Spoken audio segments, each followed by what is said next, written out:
So if there's anything that Donald Trump has a talent for, it's picking the worst of the worst to come work for him in the White House. It feels like he gets the most unethical, most inexperienced, and most incompetent people. And unfortunately, it has a deep effect on all of us and how things run or don't run under Trump. There's a story today in the New York Times, which I want to go over with you about what's going on with the FBI and the manhunt for the killer of Charlie Kirk. So let's just read this together. It says, scrutiny mounts of FBI under Patel as Kirk's killer remains at large, right? They haven't found the person yet. Already a series of missteps by Kash Patel, the FBI director, in recent months have invited worries that he has eroded public confidence in the agency. And if you guys remember when this guy was picked, I remember like coworkers are coming out and saying he's terrible, he's awful, he just not someone you'd want to pick for the FBI director. And you know, whenever you say that, Trump's like, oh yeah, unqualified, that's exactly who I want. And you guys know this too. Trump wants people who are loyal, over experienced, or anything else. Also, all that Trump's want is loyalty. This is what it says. On Thursday morning, a day after hastily suggesting the person who gunned down Charlie Kirk was in custody, Kash Patel, the FBI director, convened an online meeting with 200 agents around the country to discuss the manhunt. It was a tense affair. Basically, they had detained two people in a row that were the wrong person. And this is, you know, obviously not a good thing. You want to get the right person, and you have a short amount of time to do this. You know, the 24 to 40 hours are really important right after. So he's having basically a Zoom call with 200 FBI agents, right? Online meeting, and saying intense affair. It says Mr. Patel and his deputy, Dan Bongino, made it clear they were under intense pressure to catch the killer of Mr. Kirk, okay? They expressed themselves with such fierce urgency that in the view of some participants, so more than one, it hinted at another motive, to prove they were up to the task. God. So basically, Patel and, you know, Bongino, because they're just ill-equipped to lead the FBI, people are saying, you know, the way that they acted kind of angry, or I mean, the word they use is express themselves in a such fierce urgency that it viewed them as being another mode of proving they're up to the task. So they're worried about people following them, I guess you could also say. What else it says? The director wasted no time before calling out subordinates. Okay, so you have Patel calling people out. Oh, you know, Bob, what are you doing? Oh, Sally, what are you doing? Right, that kind of stuff. That he said failed to give him timely information and was incensed that agents in Salt Lake City waited nearly 12 hours to show him a photo of the suspected killer, according to three people familiar on the exchange. So at least according to Patel, he's mad that why aren't you doing your job? You know, show me yelling at people, etc. I'll say this. So before there was an article, I don't know, maybe a couple weeks ago, we talked about it on the channel, to where the FBI was basically pushing out a lot of experienced people. And the FBI is also lately was going to lower standards and lower the training requirement, knock off meaning you don't need a college degree anymore. Basically just they're pushing out good people, right? And a lot of people are leaving the FBI, and it was supposed to be this month. So I think it was like mid-September or so, right around now. And I don't know if they're still there or not, but I'll just say so they're scheduled to leave. And then I know people have already resigned. And this is something that Trump's been doing with both the FBI and the CIA, pushing out good people. So, you know, we don't know who's to blame, but essentially in this situation, though, Patel's losing it, right? He's yelling at people. You can hear it in the Zoom call. And then Patel says, Mr. Patel said he would not tolerate any more, quote, Mickey Mouse operations. An official on the call recounted it was one of his few utterances without profanity, the person said. So Patel is swearing like nonstop. I mean, so you got to read between the lines here, right? So Patel's swearing, calling people out by name, saying, you know, that you're all running a Mickey Mouse thing. So I'm pointing this stuff out because a bad leader, they constantly denigrate, right? Say bad things. They put down their employees. A good leader brings people together, lifts people up.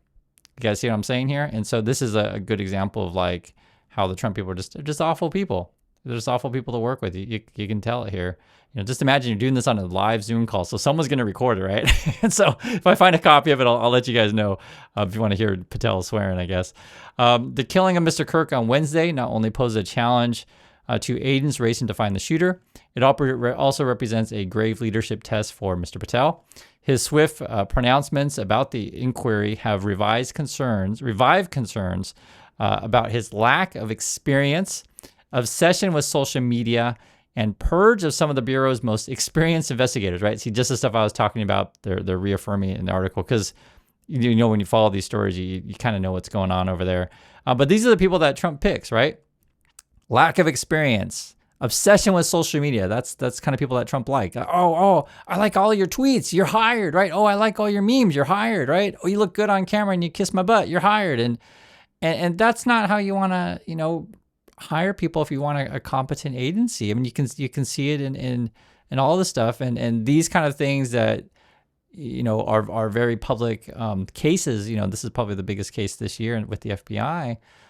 You'll remember this stuff. You're like, oh, you remember when the Charlie Kirk guy got shot and they couldn't find the killer right away and they kept arresting the wrong people and they're just completely incompetent. You'll remember this stuff. And the FBI, the CIA, people in the government, not everyone is completely incompetent. Just Trump again pushed out they use the example here, the Bureau's most experienced investigators and put Patel in charge. It's horrible. And so that's according to current and former officials, right? So people there and people have left, most of whom spoke on the sensitive matter on the condition of anonymity, right? That makes sense. And also too, when you get more stuff that leaks out like this, it's because people are concerned that Patel is running the show, which I could totally understand. Whether Mr. Patel can overcome his embarrassingly early stumble in posts online about the Kirk investigation remains to be seen. The FBI director's actions have already invited scorn and scrutiny from the Bureau's workforce, so meaning fellow agents are like, what's this guy doing posting all this crap on social media, right? And it's even wrong information, so you don't want to do that. And some senior officials at the Justice Department who think his behavior has eroded public confidence in the FBI, and so people just don't trust him anymore. It's the same way like when Trump fires people over at the BLS, it's like we can't trust government numbers anymore on whatever inflation or job numbers, etc. What else to say? Mr. Patel's critics have also expressed concern that a wave of firings and forced retirements, see guys, we're just talking about this, which started before Mr. Patel was confirmed in February and continued after he took over, could hamper the Bureau's ability to manage complex investigations like the Kirk case, right? I mean, you need experienced people. You want the institutional knowledge that gets passed down when someone leaves. They train a new person coming in, and it's just like if it's total chaos, or if you run an organization to where you only promote the people who are loyal to Trump, and not necessarily people who are the most competent or most loyal to the Constitution. Again, not to Trump, but loyal to serving the people. This is what you get, unfortunately. Hours before a single gunshot hit Mr. Kirk in the neck at Utah Valley University, 3 former top FBI officials, so this would be, I remember this, Brian Driscoll Jr., Stephen Jensen, and Spencer L. Evans, filed a lawsuit against Mr. Patel and attorney Pam Bondi, accusing them of illegally firing them. And I think the gist of it is that they would ask people like, who would you vote for? Who do you support? That kind of stuff, which it should be completely irrelevant, right? Like if whatever job that you're in, hey, are you doing your job competently? Like no loyalty test, but the Trump people have been known to give loyalty tests. I remember this stuff. The departure of Mr. Driscoll, who served as the interim director until Mr. Patel was confirmed, has been a particularly significant blow for Mr. Driscoll. Was not only one of the FBI's most experienced career agents, he had been a morale booster and a source of organizational stability, right? Often defending rank and file agents targeted for firings or demotions by Trump appointees. So think of it this way. Trump comes in, and remember the Elon Musk stuff, and they look around and they give everyone a test. Are you loyal to Trump or not? And stuff like that. And some people are just like, what are you talking about? I'm just here to do my job. And so then they just start pushing out good people. Another thing that the Trump people were doing as well is they were firing counterintelligence people to protect us from foreign adversaries, be it Russia or China. I remember all this stuff. And then basically they're saying here, Driscoll would be one of the senior people that was standing up for his coworkers. And I always try to put this guys in human terms. So it's like, just imagine this. Let's say you work at a company or whatever, new CEO comes in, and the new CEO is like, okay, no matter what, we got to fire half the people. Okay. And they kind of do it indiscriminately. And then you'll have like, say, guy who's been there a long time or woman, right? Doesn't matter. Person's been there a long time. who starts standing up for employees like, man, you shouldn't get rid of that person. They've been here for 20 some years. They do a good job. It'd be a real mistake to get rid of them. Like, I understand the scenarios that we're in, and I know we have people in the community that work in government or work at companies, and you guys know the scenario I'm describing here. That's what it was, and Patel and them, they're just pushing out the people. Like you want competent people. I get so frustrated reading through this stuff. It's kind of stuff you kind of know already, but just when you read it and see it live, another department had even more direct bearing on the Kirk investigation, right? Over the summer, Mr. Patel's team forced the retirement, right, pushing out another person, of Mehtab Seed, a highly regarded former counterterrorist guy. We're just talking about this. It's funny that whoever wrote this thing, the same stuff I'm thinking of, who pushed out a highly regarded former counterterrorism agent, appointed in February to run the Salt Lake City field office. So even the person that was the regional was really good. They pushed said person out for reasons that remain unclear. So, who knows? I mean, it could be Patel just had a bad day and bad coffee and threw him out, or it could be they said person didn't pass the loyalty test that they want, or like you keep hearing stories that in the Trump administration they give people lie detector tests. It's so ridiculous, all this stuff. Mr. Kirk's shooting, quote, highlights the urgent need for experienced, steady leadership in moments of political violence. Absolutely, yeah. Said Lauren C. Anderson, a former FBI agent who occupied senior leadership posts in New York field office and supervised Miss Seed early in her career, right? So it's like, hey, I know that person, et cetera, and that's who you want to run the office. But again, they're pushing them out. She had unparalleled expertise in exactly these kinds of investigations. Losing her leadership at this critical moment is a serious blow to the community and the Bureau. Yeah, that's why it's going the way it's going. And I just be honest, it's just really frustrating. It's just really frustrating. And I feel sorry for everyone all around that has to deal with the Trumpers and the damage that they're doing to the country. I just want to make sure it's clear. A person close to Mr. Patel said that his actions had been geared at fostering better coordination, and that he is appreciative of the work of agents on the case and determined to succeed. So that's how they're trying to paint it as, oh, well, you got to fire people because you need people who can work more with Patel and does what Patel says, right? I'm sure that's how they're trying to point it out. As if to prove that point, Mr. Patel and Mr. Bongino traveled on Thursday to Utah to personally oversee the investigation, okay? Mr. Patel appeared at the evening news conference that offered few new details. So basically, Patel and Bongino's like, camera, I need to get on the camera. And that's also a sign of a bad leader. You want to put your best people in positions that they're going to succeed and let them do their job. Bad leaders that you see in the Trump administration, you'll see it here in this description, is like, I just want to get the face time. I want to take the credit. And if you guys ever worked a job when your boss is always trying to take the credit for your work, everybody hates that. Everybody hates that. It's like everything that these people do, it just shows how awful they are, I just shake my head. It's so obvious. And it's like, it's frustrating. Like, why do the Trumpers keep going along with these people? Isn't it obvious they're incompetent? But, I guess if they just watch Fox News every day, they're probably not going to mention this story, right? Or this, it's all lies. But when you hear this kind of stuff, there's just too many details, and it sort of corroborates stuff that you've been hearing before, and then you have multiple people saying what's going on. And I mean, it's just frustrating. On Wednesday evening, as word of Mr. Kirk's killing reverberated around the nation, Mr. Patel, a former podcaster, yep, that's Patel, posted welcome but fleeting news on his official X account, okay? Quote, the subject for the horrific shooting today that took the life of Charlie Kirk is now in custody. Thank you for the local and state state authorities in Utah for your partnership with the FBI. And so that was actually, he said it too early and ended up not being correct. So, I mean, that's a big mistake for the FBI to say, hey, we got the person. And so then that means, like, theoretically everyone's off the case. Okay, it's done, time to go home. And then the real killer's on the loose. Like, think how awful that is to do that kind of thing. Mr. Patel wrote the message after speaking with agents working the case and quickly posted it himself without consulting his leadership team, right? He just went around, people got so excited to tweet out, oh, I'm the FBI director, I got to tweet, right? According to people with knowledge of his actions. Like just think about that, guys. This is highly sensitive stuff. Unless he is purposely trying to blow up the investigation, for all we know. Is it just general incompetence, or are you purposely trying to destroy the investigation? And I'll let you guys be the judge. I'm just, throwing that out there. It was highly unusual for the director of the FBI, known for his button-down messaging and long-standing reluctance to compromise investigations by freely sharing information with the public, right? It's like the Hague says stuff. Oh, just tweet out everything or whatever. Did they use Signal? Was it Signal chat? Just group chat everybody? It was even more unusual that he did so minutes before Governor Spencer Cox of Utah and other officials had scheduled their first on-air briefing in the case.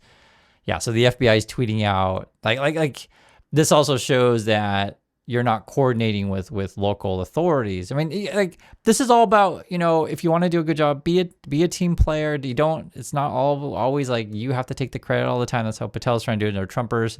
They're trying to be, social media excitement, try to take all the credit. Yeah, this is horrible. And this isn't left or right stuff. I want to make sure that's clear when we go through this stuff. This isn't about left or right. This is about competent or incompetent. And for those of you who have work experience, you'll recognize this stuff right away. We're not talking about left or right stuff. We're talking about, I don't want to work with these people, right? It's because they're incompetent. Moments later, Bo Mason, the commissioner of the Utah's Department of Public Safety, told reporters that his agency and the FBI would be working together to, quote, to find the killer, suggesting the search was continuing, right? Mr. Cox spoke next, saying that the authorities had a, quote, person of interest in custody, but also that the police would find whoever had committed the crime, right? So person of interest doesn't necessarily, prove. You got to make sure. The reason for the mismatch would soon become apparent. After briefing, Mr. Patel took to X again, so he's all tweeting out crap. Quote, the subject in custody has been released after an interrogation by law enforcement. He added, our investigation continues. That is a horrible mistake. There are no indications any of this has jeopardized Mr. Patel's job, meaning that he still makes mistakes, but I guess Trump hasn't tweeted out about if he's going to fire him or not. And it's all about the tweets, right? He's a close ally to a powerful Trump aide, Stephen Miller, so Patel and Miller are buds. Stephen Miller's you guys know who he is. We'll call him Gargamel today, or you want to call him Golem, or or you can call him Voldemort if you like, but Stephen Miller. For his part, Mr. Bongino appears to have weathered a crisis earlier this summer after he called on his boss, Attorney General Pam Bondi, to quit over handling of the Jeffrey Epstein files. Yeah, and Bongino, I'm surprised he didn't quit actually. So I think he quitting would at least showed some backbone and some morals there, but no, he decided to stick with it. Yet there were unmistakable signs that the White House thinks the Bureau needs leadership help. Oh, okay. Last month, the White House tapped Andrew Bailey, the Attorney General of Missouri, to serve as deputy director, right? They're trying to add more people. So even the Trump people know something's wrong over there. Forcing Mr. Bongino to share power with far more experienced manager. Sure. Mr. Bailey started work this week. So you could say, hey, there's a positive thing that the Trump people are up to. Let's at least get someone with more experience in there. On Thursday, about 22 hours after Mr. Kirk was shot, the investigation appeared to pick up momentum, okay? When the police and the FBI released security camera footage of a man in sunglasses and a baseball cap, believed to be the shooter, and I said, I think we have footage of the lead shooter, I guess you could call it, or I'll just say that because you gotta be careful on your language. Running across the roof, jumping down and running around the street, and I think we have like a doorbell camera as well that I've seen. But you can't exactly, ID them yet. But so I would say they definitely have something. They're getting closer. Along with information about the bolt action rifle and the ammunition found near the campus. We made a video on that, so we know you always have to be careful how you say this. Like, so there's definitely a gun that was found in a wooden area near the route of the escape, if that is indeed the person, and then they found casing. So, because you never know with this stuff, if there's another people involved or other weapons, you never know. That's why you never know. Past investigations of high-profile incidents have also been plagued by missteps, including the 2013 inquiry after the deadly bombing at the Boston Marathon. I remember that stuff, and if I remember correctly in that one, I think they ultimately found, do you guys remember this one? I think it was like two brothers they ultimately found them in a boat, like in someone's backyard, so they were like hiding out. If I remember that one correctly, I'm pretty sure I'm right on that one. That was a while ago already. So for all we know, if the person's still in the vicinity, if he's just like hiding out in someone's backyard, for all we know. While there were multiple false starts as the public sought to identify the bombers, Officials quickly zeroed in on the two brothers. It was Dozkar and Tamlin Tesra, how to say his name, Sarnev, as the likely culprits after the FBI published images and asked the public for help, right? The appeal led to a frantic police chase and a shootout. Since then, law enforcement's ability to take video clips and feed them through the facial recognition software, possibly matches, has vastly improved. Yeah, and then the technology can be used these days too with the whole video stuff. I did a video on it before about this. I tell you, is the mask, the ICE people are running around masks these days, and so you can use AI to, try to match a face. And so there like kind of activist hacker groups out there who've been doing that with ICE and trying to figure out who these people are. So definitely the technology is better than it was. This was in 2013 today. So it seems like you should be able to get a match on what they do have, but we'll see. Maybe they do for all we know and just haven't released it yet. That's certainly possible because they don't necessarily release everything. Although if Patel had it his way, he would just tweet out nonstop. Quote here: "We are confident in our abilities to track that individual." That's coming from FBI Special Agent in charge of Salt Lake, Robert Bowles. If we're unsuccessful in identifying them immediately, we will reach out to the public. Okay. By afternoon, Patel posted another more conventional message on his X account, one that might have been written by any of his predecessors, offering up to $100,000 for information leading to identification and arrest of individuals, right, responsible for Charlie Kirk. At a news conference on the university's campus on Orem hours later, Mr. Cox reiterated the plea for help in identifying and tracking the suspect. Mr. Patel, flanking him, stayed silent. So maybe they had a good talking to. You never know. Because then when these kind of articles come out as well, and people are leaking this stuff to the press, people obviously are upset with Patel's performance. So you never know if things can turn around, and maybe Patel will get canned after this event. And don't go on Zoom calls with 200 people just swearing nonstop and call people by name. You just make yourself look like a fool, which, people already know you're a fool anyway, but you're just giving them more, evidence to, basically leak to the press of what's going on inside. So that's my thoughts on this. I'd like to hear yours. And let's hope that things do resolve and get Patel out, get someone else in. I think that would be the way to go. That's my thoughts, and I want to hear yours, and I'll catch you on the next video.